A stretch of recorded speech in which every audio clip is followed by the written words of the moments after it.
industries across Kenya. Mine lake manera rodinga ntira godo. Mano wacho ni every county nyaka bed gi kambi moro miketo kar ka. Depo ni manga agenda moko ma jopiny neno ni rem nitiere. Kenya no yeah, adwaro ni mondo atiek gi Jakajiado no. Achak gi wach ma Jakajiado no wacho mogik. Ko wacho ni ok gin 100% perfect. To adieri ni ok onego warabish duto te, ok onego wacha ni onge gima broad base osetimo. Sani kidonjo Kisumo, the largest construction sites mantiere Kisumu gin affordable housing. Kidonjo to face mar Kisumu lokore nikech nitiere udi madongo dongo kabisa moger kanyo. Ang'e ni jo yawuotwa ema gedo kanyo, jo ma jojwa kali ema tedho dho udi kod drisni kanyo endo, kendo jogo wabe matiyo secha sasa migedo tiyudo ni nyaka jolwedo nyaka bedi, jogedo be nyaka bedi. Ndeche igero kendo nitie kata moko mose singi ni idhi ger ka supplementary budget osetimore. Omiyo nitiere gik mang'eny madhi mbele, lakini nadwa ni mondo wach adog kama ne wawuoye seche ka on individuals manitiere e broad based government. Chieng' moro kane Mheshimiwa Mbadi nowuoyo wach mar daraja Mahero.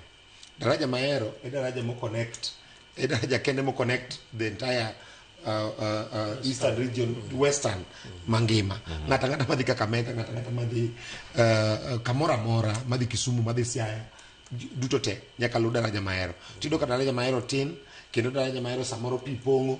Omiyo en wach monego ng'i kabisa. Oket daraja maduong' kanyo, maduol kareji malach, mabet lach matin mondo mi ong'i kaka inyalo gine. To yo ma bende nyalo kelo fuong'ruok e ndarano endo mondo ji te ok ochuno nyaka lu kanyo en Chemelil Mamboleo Road.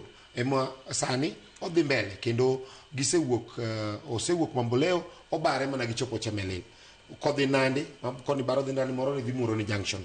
Omiyo mano bende kotieki mapiyo kaka president nowacho ni sani contractor ok dhi wuok e site nyaka ndarano rum. Aneno ni mano gima broad based kotimo to dhi bedo maber. Kaito spar roads ma wuok kanyo Kibigori kado nyaka Ahero, Chiga, Ombei, Chiga, Kisumu Road bende kogo lam mago gik ma broad based mosebedo advertised, mosebedo earmarked midhi losi.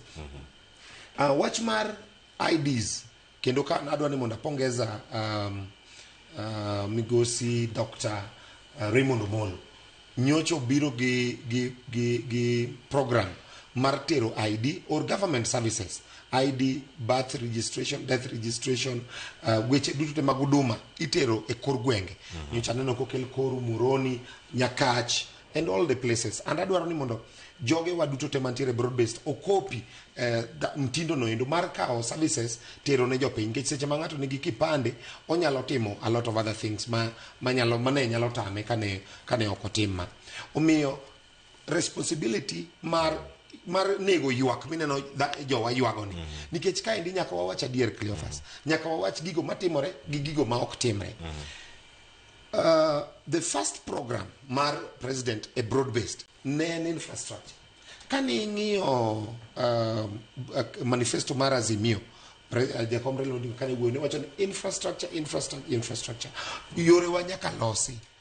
The second phase onego bed industry kendo ginene mar Azimio no wacho ni industry in every constituency nyaka wabede gi kamoro ma inyalo lose gimoro. Tingini gwenge wa gin gwenge mo ogwedhi.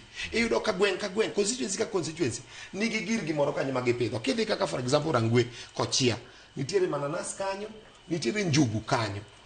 Ineno kiridori e gwenge mopogore nitie gima gi produce. Omiyo onego bedi koro wachako ng'iyo kaka wanyalo kelo industry. You are talking news about KIPS and the EPZs. Yes.